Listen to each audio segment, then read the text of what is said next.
The millionaire takes his mistress to his company party. The pregnant wife arrives with the board of directors. Set the stage for the untold story of a relationship steeped in luxury and lies. The air in the grand ballroom, thick with the scent of expensive perfume and ambition, crackled with unspoken rules. At the center of this glittering universe was Damien Valor, a man who didn't just break rules, he rewrote them. Tonight, he paraded his latest revision, a young, dazzling intern named Chloe Vance on his arm, a public monument to his own audacity. He believed his pregnant wife, Dr. Anya Sterling, was safely at home, a forgotten chapter in his ascension. But Anya was about to remind him and everyone else that the sharpest minds are often the most underestimated. She didn't come to cry. She came to collect. Part 1. The Stage of Audacity. The Apex Innovation Annual Gala was less a party and more a coronation. It was a testament to the meteoric rise of its founder and CEO, Damien Valor. This year, the event was held inside the soaring metallic curves of the New York Public Library's Astor Hall, a venue as bold and unapologetic as Damien himself. Hundreds of guests, a curated collection of Midtown's tech titans, venture capitalists, and the city's political elite, moved through the space like glittering fish in a deep-sea aquarium. Light from the towering chandeliers glinted off diamond necklaces and the polished faces of Patek Philippe. Watches, champagne, a vintage that cost more per bottle than most people's monthly rent, flowed from fountains, and the air buzzed with the low rhythm of power. Damien Valor was at the epicenter of it all. At 38, he was a deity in a tailored Tom Ford suit. His charm was his sharpest weapon, a disarming smile that could precede both a multi-million-dollar deal and a crushing termination. He was a man who had everything: a 9-figure net worth, a sprawling mansion in the Hamptons with a view that stretched to the ocean, and a portfolio of accolades that painted him as a visionary. He also had a wife, Dr. Anya Sterling, a woman whose quiet brilliance was the antithesis of his explosive charisma. Anya was not present. The official story whispered among the senior VPs and their impeccably dressed spouses was that her pregnancy, a difficult one, now in its 8th month, required absolute bed rest. It was a plausible, even sympathetic reason.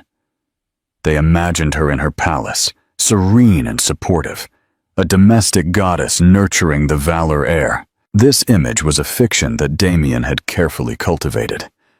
The truth was, Anya had not been invited. Their marriage, once a partnership of intellect and ambition, had soured into a cold war fought in the silent, cavernous rooms of their shared home. Damien saw her pregnancy not as a joy, but as an anchor. Her body, once a source of desire, had become a vessel, and her sharp mind, which he had once admired, now felt like a threat. He had begun treating her like a beautiful antique doll, to be placed on a shelf, admired from a distance, but never used. He had begun to believe she was fragile, breakable. He had forgotten she was forged in steel. Anya, a Stanford-educated doctor of behavioral economics, had long since traded the fast-paced world of academic research and consulting for a quieter life, a choice she had made to support Damien's dream. She saw patterns in human behavior that others missed, the subtle tells in a negotiation, the flicker of an eyelid that betrayed a lie. For years, she had been Damien's secret weapon, his invisible strategist. But as Apex Innovation grew, Damien's ego had grown with it, eclipsing his need for her counsel. He no longer saw her as a partner, but as an accessory, and lately, a cumbersome one. The distance between them had become a chasm, and into that chasm had fallen Chloe Vance. Chloe was 23, an intern from the marketing department, with eyes the color of a summer sky and an ambition that burned with the heat of a supernova. She was a mirror reflecting Damien's own youth, his own hunger. She looked at him with the undiluted adoration he now craved, an adoration Anya's gaze could no longer offer. For Damien, Chloe was not just a woman. She was a validation. She was proof that he was still the young, virile disruptor, not a man nearing 40, tethered to the mundane reality of impending fatherhood. Tonight was to be Chloe's unofficial debut. Bringing her to the gala was a monumental risk, a blatant transgression against the unspoken rules of their world. But Damien's success had been built on such risks. He thrived on the adrenaline of the gamble, the thrill of getting away with it. He was convinced his power was a shield that rendered him immune to consequence. He had convinced himself that Anya, secluded and pregnant, was powerless to stop him. It was his most critical, and would soon be his most catastrophic miscalculation. From his vantage point near the sculpted bar, Damien scanned the room, a king inspecting his court. He held 2 champagne flutes. He was waiting for Chloe, who was refreshing herself. He felt a familiar surge of invincibility. Everyone here either relied on him, feared him, or wanted to be him. All were orbiting his star, and tonight he was going to give them a new constellation to gaze upon. He was about to show them all that the universe bent to his will, and his will alone. Chloe Vance emerged from the ladies' room, a vision in crimson silk.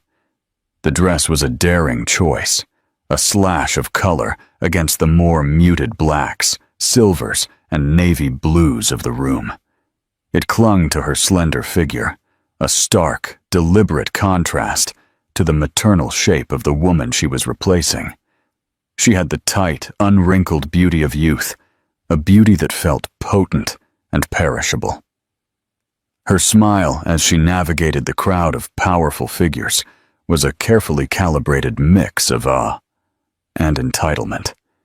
She was playing a part, and she was playing it with everything she had. Damien's eyes locked onto her, and his characteristic smile spread across his face. He met her halfway, handing her a glass of champagne.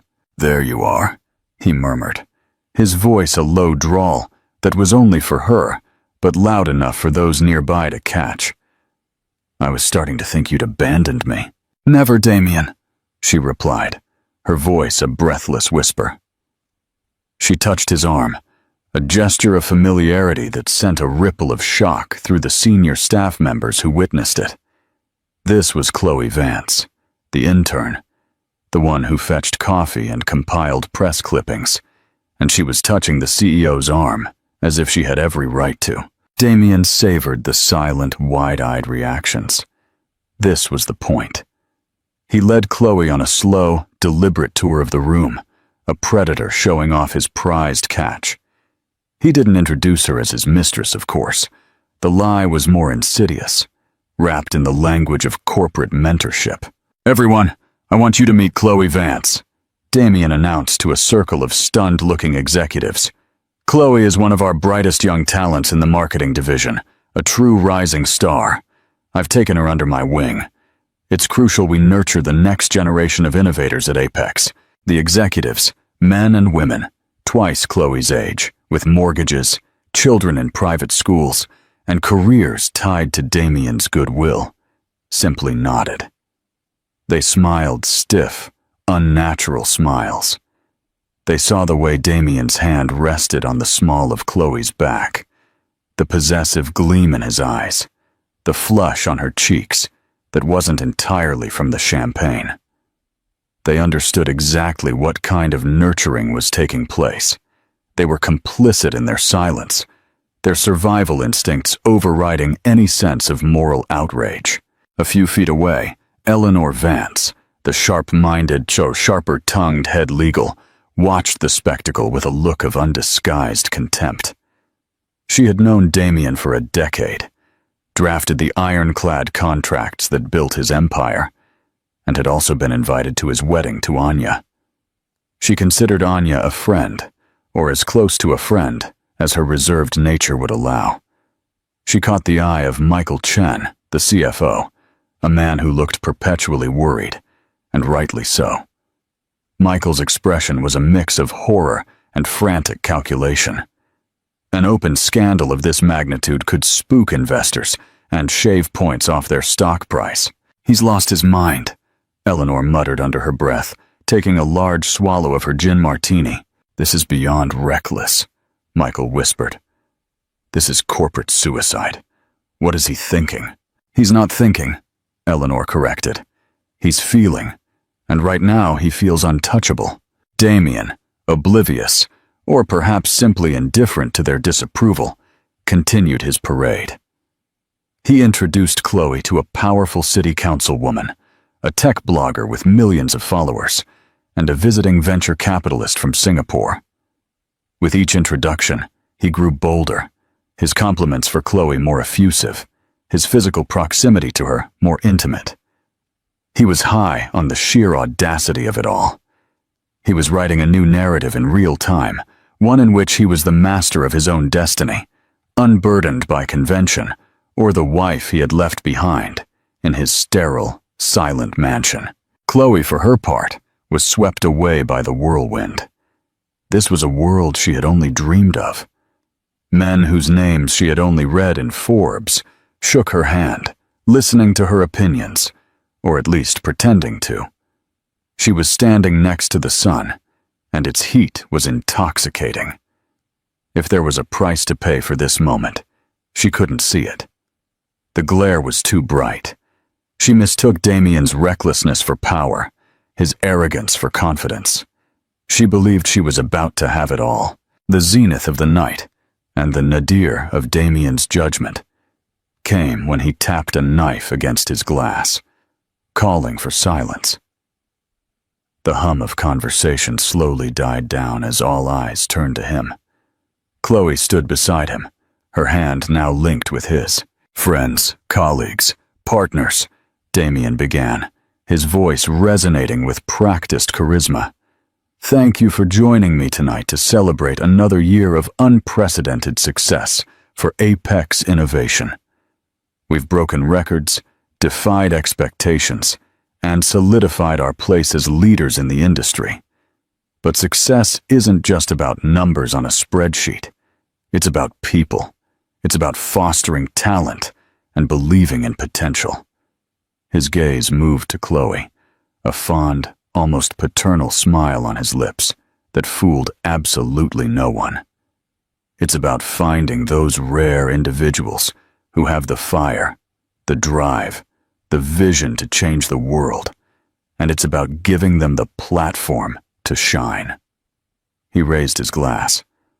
"So I want to propose a toast, not just to our past achievements, but to the future, to new ideas, to bold moves, and to the brilliant stars of tomorrow." He squeezed Chloe's hand. "To the future, to the future." The crowd dutifully echoed, a confused chorus of admiration, envy, and disgust. The toast was a thinly veiled homage to his own infidelity, a public anointing of his mistress. It was the ultimate act of hubris, a declaration of war against his marriage, pronounced in front of his entire professional world. He took a triumphant sip of his champagne, the taste of victory on his tongue. It was at that precise moment of supreme self-satisfaction that the great double doors at the hall's entrance, which had been closed since the festivities began, silently swung open. The shift in the room's atmosphere was instant and absolute. It began not with a sound, but with a collective intake of breath, a subtle but palpable change in pressure. The party murmur didn't just quiet, it vanished, sucked away into a sudden, massive vacuum of silence. Every head in the ballroom, from the junior associates near the door to Damien Valor himself on the makeshift stage, turned in unison. Framed in the grand doorway, silhouetted against the ambient light, was a figure. It took a moment for the crowd's eyes to adjust to process the impossible sight. It was Dr. Anya Sterling. She was not the frail, bedridden woman of Damien's convenient narrative. She was a portrait of majestic composure. She wore a bespoke gown of emerald green velvet, a color that spoke of wealth and authority. The fabric was expertly tailored to accommodate her 8-month pregnancy, cloaking her belly not as a sign of vulnerability, but as one of regal, maternal power. Her dark hair was pulled back into an elegant bun, revealing the clean, intelligent lines of her face. Her expression was serene, her eyes calm and clear as they swept over the stunned assembly. She did not look like a scorned wife. She looked like a queen who had arrived to hold court. The shock of her presence alone would have been enough to shatter the night's golden facade. But Anya was not alone. To her right stood Marcus Alva, the chairman of the Apex Innovation Board, a formidable man in his 60s with a silver mane of hair and a gaze that could wither a hostile takeover bid at 50 paces. Marcus was the embodiment of old money and corporate gravitas. He was rarely seen at company social functions, preferring the quiet sanctity of the boardroom. His presence here now was an anomaly of seismic proportions. He stood beside Anya with a protective stillness, his hand hovering near her elbow, not as an escort, but as a sentinel. To her left stood the rest of the board of directors. There was Eleanor Vance, the sharp-minded ex-CEO of a competing tech giant, whom Damien had painstakingly courted to join his board. There was General Olms, a retired 4-star general whose expertise in logistics was legendary. And there was Kenji Tanaka, the stoic head of a Japanese investment firm that held a significant stake in Apex. They were not smiling. They were not dressed for a party. They were dressed for a reckoning. Their faces were a uniform mask of grim, unassailable seriousness. The picture was devastating in its implication. This was not a wife ruining a party. This was a strategic maneuver executed with chilling precision. This was a flanking attack. Damien froze on the stage, his hand still holding Chloe's. The color drained from his face, replaced by a deathly pallor. His triumphant smile had collapsed into a gaping rictus of disbelief. In one silent moment, his entire world had tilted on its axis. The power, the control, the illusion of invincibility. It all evaporated beneath the calm, steady gaze of his pregnant wife. He looked from Anya to Marcus Alva, and a cold, primal fear, an emotion he hadn't felt in years, began to snake its way up his spine. Chloe, the so-called star of the future, seemed to shrink. The vibrant red of her dress now looked garish, cheap. The adoration in her eyes was replaced by growing, frightened confusion. She was no longer the center of attention. She was a piece of collateral damage in a war she didn't even know was being fought. Her hand slid from Damien's, slick with sweat. The silence stretched on, thick and heavy. The only sound was the faint ambient music from the lobby, a stark contrast to the funereal quiet inside the ballroom. Then Anya took a single, deliberate step forward. The soft click of her heel on the polished floor resonated like a gavel. She began to walk, not with the waddle of late pregnancy, but with the measured, unhurried grace of someone in absolute control. Marcus Alva and the board of directors moved with her, a phalanx of power carving a path through the sea of petrified guests. They parted before her, like the Red Sea before Moses. The VPs, the city councilwoman, the tech blogger. All cringed, looking away, suddenly desperate not to be associated with the man on the stage. Anya did not look at them. Her gaze was fixed like a laser on one person, and one person only. Her husband. She was not there to confront the mistress. The mistress was a symptom, a footnote. Anya was there for the source of the disease. As she drew closer to the stage, the narrative of the night was violently rewritten. The story was no longer about Damien's audacity. It was about Anya's arrival, and everyone in the room knew with a certainty that chilled them to the bone that this was not an ending. It was the beginning of the fall. Part 2, The Treachery of Blood and the Secret of Fortune.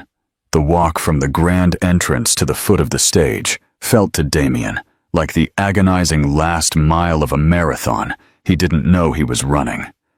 The air, once filled with his own booming voice, was now so thin he could barely breathe. Anya stopped right in front of him. Her head tilted slightly as she looked up. The stage gave him a few feet of physical height, but he had never felt smaller, more exposed. He finally found his voice, a strained, croaking sound that was a pathetic imitation of his usual confident tone. "Anya, what is this, vamos? What are you doing here? You're supposed to be resting."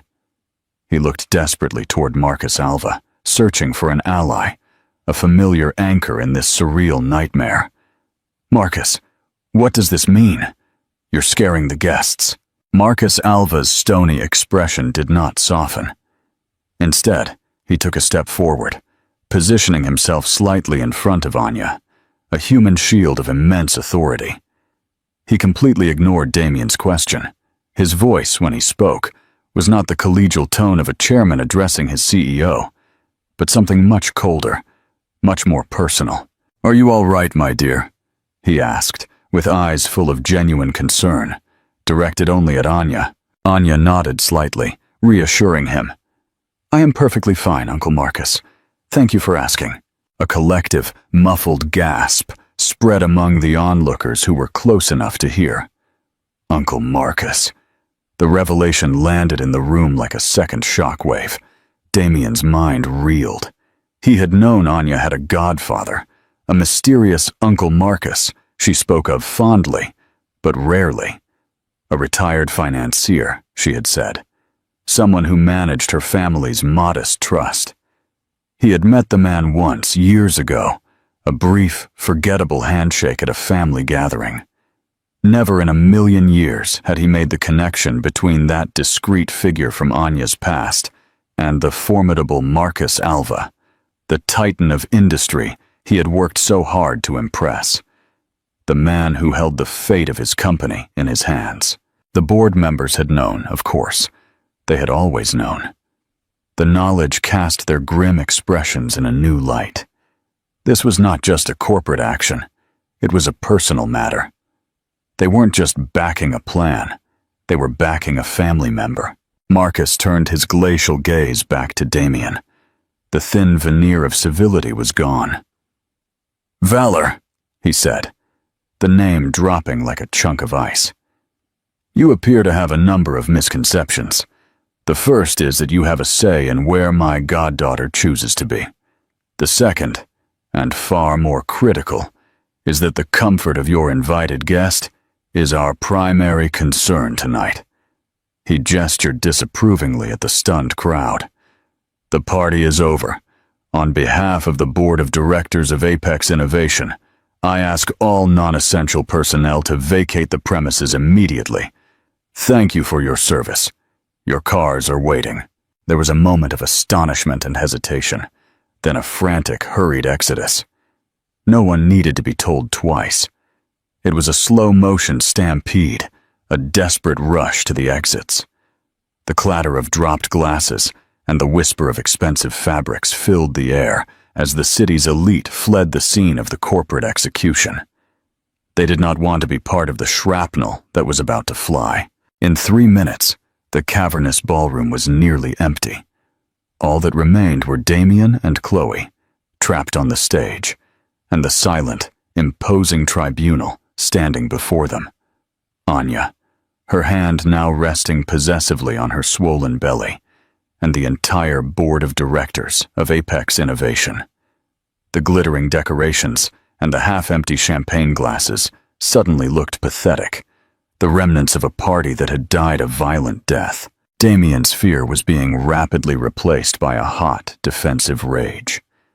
The audacity. To be ambushed like this, humiliated in his own temple of success. "This is insane," he finally spat, his voice trembling with fury.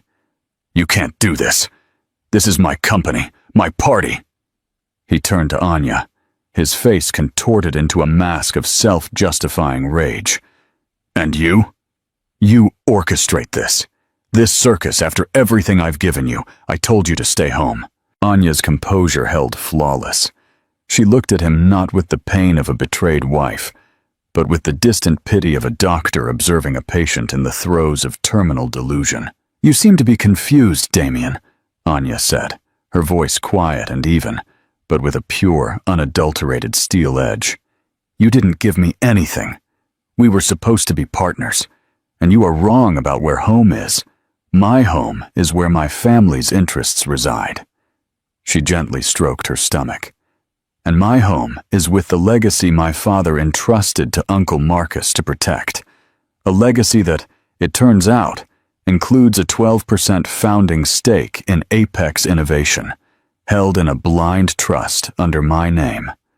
A fact you never bothered to investigate." Damien stared at her, his mouth opening and closing in silence. 12%. That made her the second largest individual shareholder. After him. He had always assumed her family money was old, dusty, and irrelevant. He had never imagined it was woven into the very fabric of his own success.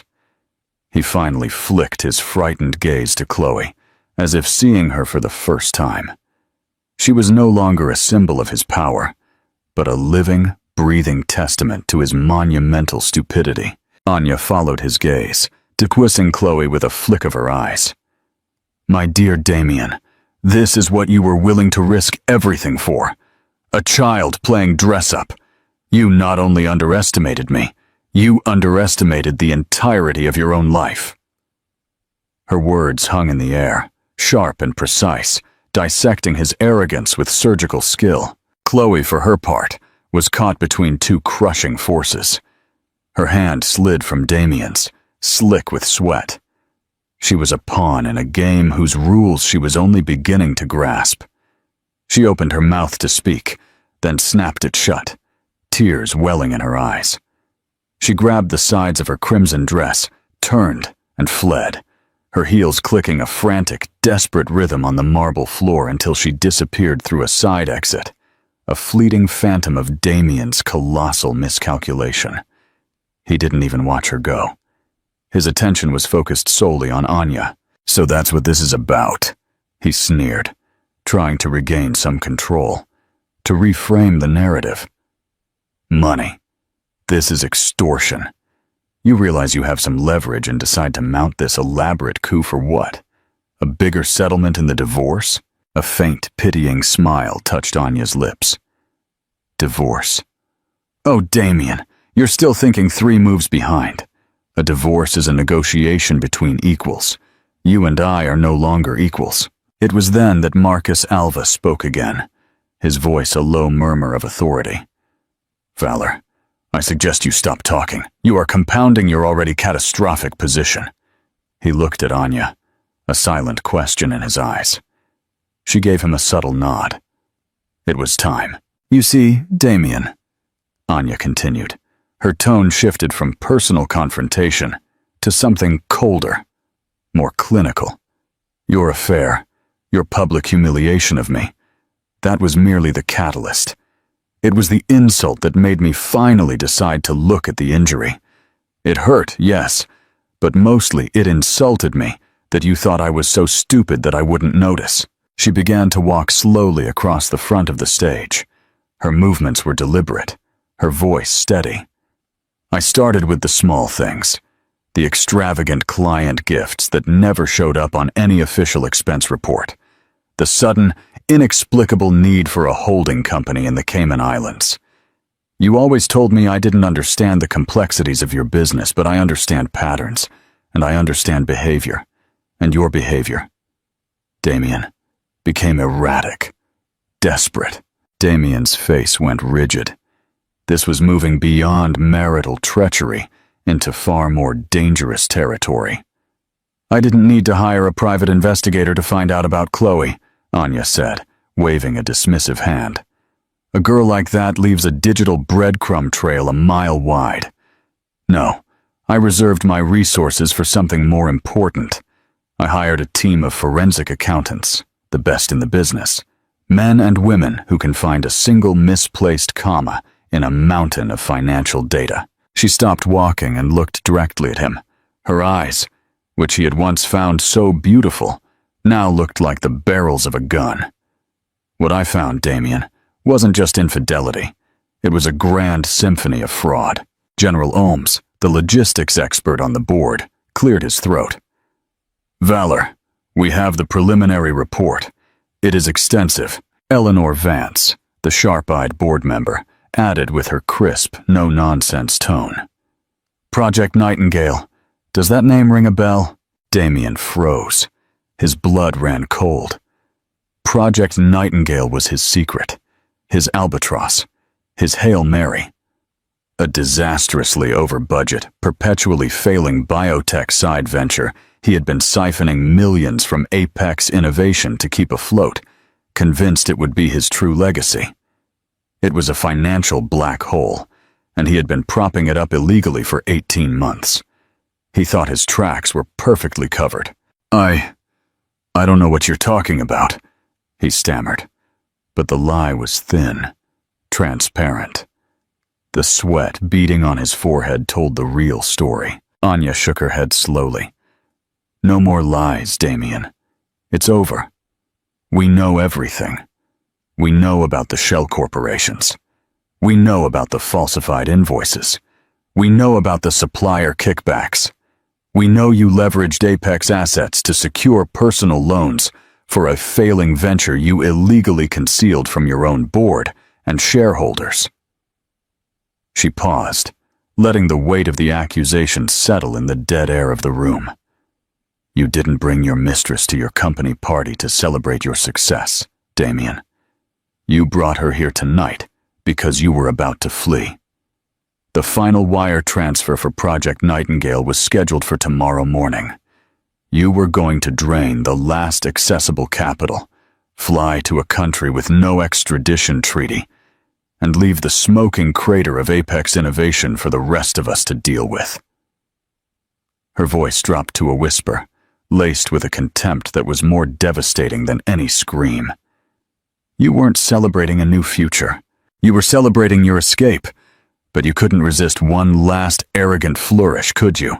You had to rub my nose in it, and that, Damien, she concluded, her eyes locking with his, was your fatal mistake. The name Project Nightingale hung in the air, an invisible toxic cloud. For Damien, it was the sound of his own death knell. The blood drained from his face, leaving a sickly gray sheen under the harsh lights of the ballroom. He looked at Anya, not as his wife, but as a prosecutor who had just presented irrefutable evidence to close the case. The intricate web of lies he had spent years weaving had just been shredded in a single, devastating moment. How? The word was a choked whisper, a gasp for air in a collapsing reality. How could you possibly know? Anya's expression remained one of cool detachment, the look of a scientist observing a predictable chemical reaction. You seem to forget, Damien, that before I was your wife, I was an economist specializing in behavioral modeling. I build predictive models based on patterns of human irrationality, and your defining characteristic, your fatal flaw, has always been your monumental ego. I simply built a model based on that. She gestured toward the impassive face of Michael Chen, the CFO, who had walked back into the room and now stood near the board, his face a mask of grim resolve. Michael and I have been talking for weeks. Damien's head snapped toward his CFO, a man he had always considered loyal, if timid. Michael, you betrayed me. Michael Chen straightened his tie, his hands trembling slightly, but his voice, for the first time in Damien's memory, was firm. I have a fiduciary duty to this company and its shareholders. Mr. Valor, my duty is not to you personally, especially not when your personal actions threaten to destroy everything we've built. Dr. Solano approached me with some irregularities she had flagged. I was skeptical at first, but the patterns were undeniable. The numbers did not lie. Anya picked up the narrative, her voice relentless. You thought Michael was just a numbers man, an accountant. You underestimated him, just as you underestimated me. You assumed his fear of you was greater than his integrity. But when faced with the evidence of systematic, large-scale embezzlement, Michael made the right choice. Marcus Alva stepped forward again, his presence dominating the space. He pulled a thin, leather-bound folder from inside his jacket. He did not open it. The gesture alone was sufficient. The forensic accounting report is damning, Damien, Marcus stated, his voice devoid of emotion. We have digital copies of transfers between Apex accounts and the Shell Corporation's funding Project Nightingale. We have sworn affidavits from 2 suppliers you strong-armed into the kickback scheme. They were more than happy to cooperate in exchange for immunity. Eleanor Vance, the sharp-eyed board member, added her piece. And we have Chloe Vance. Damien stared, confused. Chloe? She knows nothing about my business. Oh, she knows more than you think, Eleanor said, with an ironic, joyless smile. Or rather, she has more than you think. Young, ambitious women who get involved with married, powerful men often have an insurance policy. In this case, it was a cloud backup of every text and email you ever sent her. Damien's mind raced, frantically trying to recall the details of his digital correspondence. The arrogant boasts, the casual mentions of a game-changing secret project that would make them royalty, the complaints about the board holding him back. It was all circumstantial, surely. That's nothing, he blustered, a cornered animal showing its teeth. Meaningless chatter. It proves nothing. The definitive proof, Anya corrected him calmly, Damien, was something you gave her yourself. A small gift. Do you recall? She paused, letting him writhe in the silence. A few weeks ago, you gave her a brand new, top-of-the-line laptop, a gift to your protégé to help with her work. What you didn't know is that our IT department, under Mr. Chen's instruction, had already flagged you as an internal security risk. Every new device connected to the Apex network, especially one handed to a junior intern for no discernible reason, is subject to a security sweep. On that laptop, Michael Chen added, his voice gaining strength, we found a hidden, partitioned drive. On that drive was a single folder. Project Nightingale. The complete business plan, the fraudulent funding prospectus, the real catastrophic burn rate, and most importantly, your escape strategy, complete with details of a new identity and a one-way flight itinerary to Belize, booked for tomorrow afternoon. Anya finished for him. It was a checkmate so complete, so total, that Damien could do nothing but stare into the abyss that had just opened beneath him. He had been outmaneuvered in every single respect. His arrogance had been the key to his own imprisonment. He had handed his executioners the axe, sharpened it for them, and then pointed to the spot on his own neck. The final, crushing piece came not from Anya or the board, but from a source he had long forgotten. Kenji Tanaka, the silent Japanese investor, spoke for the first time, his English precise and accented. Mr. Valor, he said, bowing slightly, but keeping his eyes fixed on Damien. My firm invested in Apex Innovation because of the technology, but also because of the leadership. We were led to believe the leadership was a partnership between you and your wife, Dr. Sterling. Her family's historical involvement was a sign of stability. Your actions have not only been criminal, they have been a profound dishonor to that partnership. My firm, and the investors I represent, have lost all faith in your ability to lead. He looked at Anya. However, we have gained immense respect for Dr. Sterling's diligence and integrity. We will support the board's decision. The united front was absolute. There was no crack in their armor, no dissenting voice he could appeal to, no angle left to play. He had been so focused on the superficial battle with his wife, so engrossed in the thrill of his affair, that he had missed the real war being fought in the shadows, a war for the soul of his company, a war he had already lost. The weight of their collective judgment pressed down on Damien, a physical force that seemed to buckle his knees. The tailored suit that had felt like armor now felt like a shroud. He looked at the faces before him. Anya, serene and resolute. Marcus, the embodiment of righteous authority. The board, a jury that had already rendered its verdict. In their eyes, he saw no pity, no room for negotiation. He saw only the cold, hard finality of consequence. His mind, which had always raced at lightning speed, formulating strategies and contingency plans, was now a vortex of white noise. Belize, the flight, the new life he had planned a world away from the complexities of Apex and the impending reality of fatherhood. He had been so close, a tangible dream. Now it was just smoke dissipating in the harsh glare of this makeshift tribunal. So what now? Damien finally asked the question, suspended in the cavernous room. It was a plea, a desperate question from a king who had just been shown the guillotine. You call the SEC, the police, drag the company's name, your own name, he added, looking at Anya, through the mud. Is that what you want? It was a pathetic last-ditch attempt to find leverage, to suggest that his destruction would be mutual. Marcus Alva answered, his tone leaving no doubt. There will be no public spectacle, Damien, if it can be avoided. The reputation of Apex Innovation is paramount. We have a responsibility to our employees and our legitimate investors. A public scandal of this magnitude would be devastating to them. He took a single step forward, raising a hand to preempt the flash of hope in Damien's eyes. Do not mistake our discretion for weakness. Your options tonight are limited to two. Both end with your complete and permanent removal from this company.